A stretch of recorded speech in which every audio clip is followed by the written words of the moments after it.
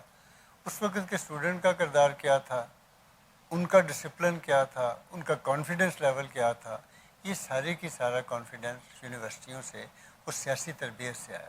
اور پھر مزے کی بات یہ دیکھیے کہ اس وقت کی لیڈرشپ بھی کیا تھی. بھٹو جیسا لیڈر, صدر پاکستان, اور اس سارے ڈسپلن کو انہوں نے فالو بھی کیا اور کہیں کوئی ریئیکٹ بھی نہیں کیا.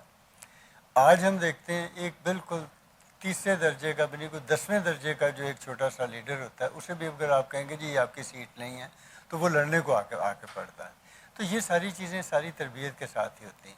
تو اگلے پروگرام تک کے لیے اجازت دیجیے, ہم اسی سلسلے کو آگے بڑھائیں گے. اور اللہ حافظ. پھر ہمیں رائے بھی دیجیے, ہمارے ساتھ بھی رہیے, ہمیں آؤٹ پٹ بھی دیجیے. خدا حافظ.